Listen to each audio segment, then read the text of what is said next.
出来，但是有可能出现这个声音，但声音不会有撞击感，就是那种咚咚咚。所以它声音听起来蛮脆的，有咔那种感觉。对。而且声音出现又是在打方向盘的时候。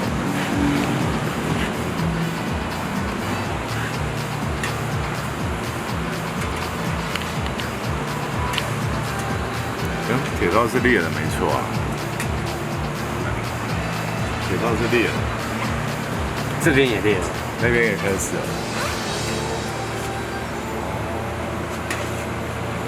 这样子的裂的程度会，看起来声音这么明显。你说那个手机的那个声音，但是我的纳闷点是，为什么要入档才会？对，空档为什么？我的纳闷点。我就担心会是什么传动台，因为感觉是有进到传动进去才。因为一般会听到底盘有一个声音会是这个，但是我是，对，就转的时候会有一点点，那不至于啊。像位置都好了，对。但是在情况下，它这个会前后拉扯的时候，才可能会有那个声音。对。那就是他如果今天不前后拉扯，毕竟中间是有橡胶线，你怎么去扭转它？所以出现很多就是很闷闷的那种，你知道橡胶跟橡胶撞击的时候，知道。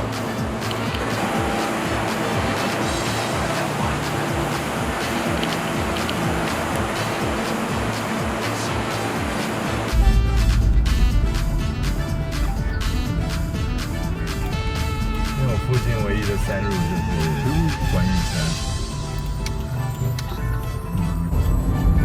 可能说好，没关系，OK。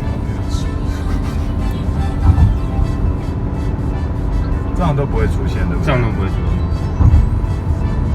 你反正等一下如果有等红绿灯停下来，你就踩着方向盘，然后左右打一打，应该我觉得应该快要出现了。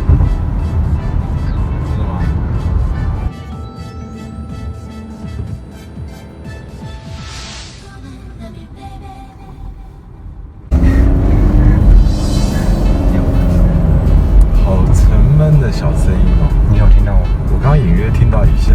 对。你开车不听音乐的哈？自从开始有异音，我就不听音乐，我就会一路开始听有没有，然后我会去找什么路段会发生异音，这样子来修车厂才可以明确的告诉师傅。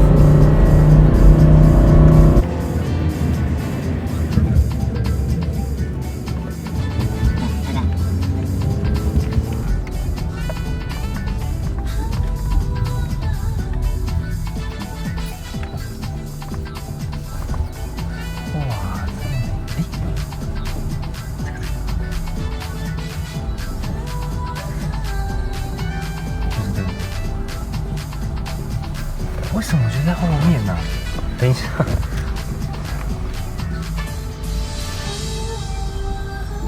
就是这声音，就是这个声音。我坐这个位置，感觉跑到后面去了。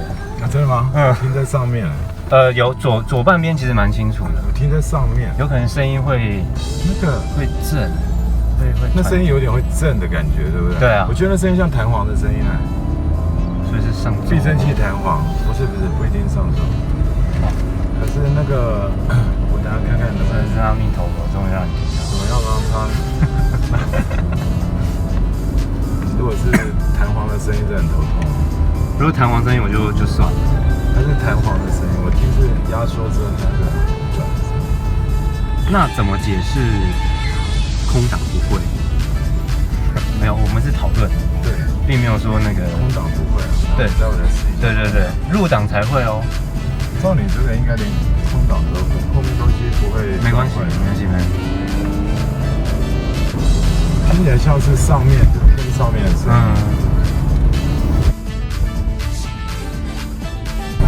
没了。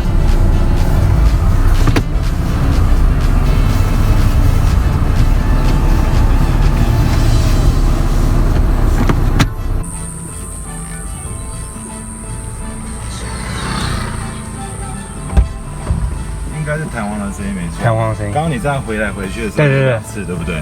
我一手摸着弹簧，一手摸着刹车卡钳，很烫嘛。然后弹簧在动的时候，只有弹簧上座两边的感觉是不一样的。弹簧本身会动一下，可是底座，来，我们打 P 档，拉手，确定车不会动。好，我跟你说 ，OK。声音我觉得从这边出来，我们知道手摸着下面的座和上面的弹簧有没有？对。你在转的时候啊，如果它同时出声音，整个机构出声音，整个会有同样的震动。可是弹簧会动一下，那左边会吗？座反而没有那么大的感觉。座没有那么大。对，就是我们一样嘛，你两个介质的时候，这个在动，你会感觉这边动比较。我了解。它的感觉是我刚刚，因为你刚好这样反复动，我想是声音就对，那时候就感觉弹簧咚咚，它那边也出现一次，对，应该是弹簧的声音没错。但是你说是不是上座呢？这个上座的状况还不到需要变化。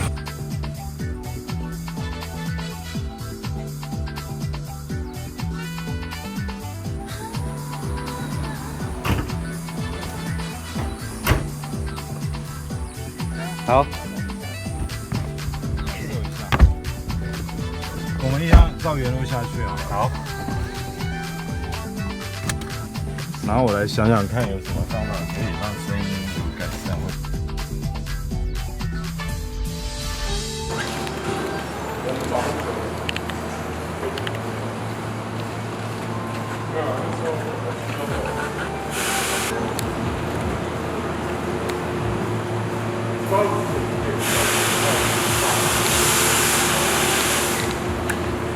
那就这个座跟这个座两边的声音出来一下。好，隔绝那个下面弹簧的声音。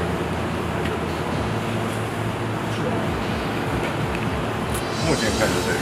好，没关系。好，那这个要换吗？给到裂了。要换吗？都来了，换吧。好，换。我先上去看一下数据跑多少。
问题，那我这个弹簧问题，如果从现在拔，我统计的螺丝很紧啊，那个不可能松掉，松掉开起来会有声音。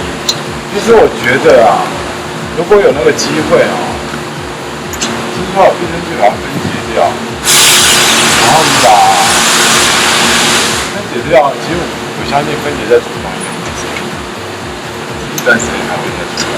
因为我发现这种声音好像在日系车里面蛮容易出现。其实我听起来，我们刚刚摸，感觉就是弹簧在咚咚咚的时候，相对并没有多少。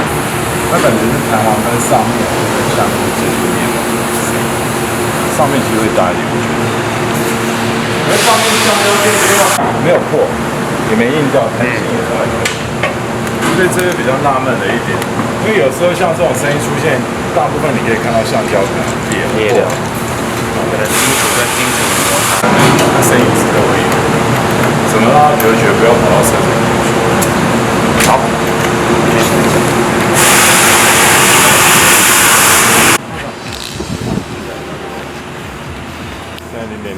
微偏左，都只是偏左跑，后面这10分，怎么样？外倾角，前束角0.01，现在负0.08，前束角。刚刚看它变形是往这边啊，对，往那个方向变形，它在旁边拉，所以那个很容易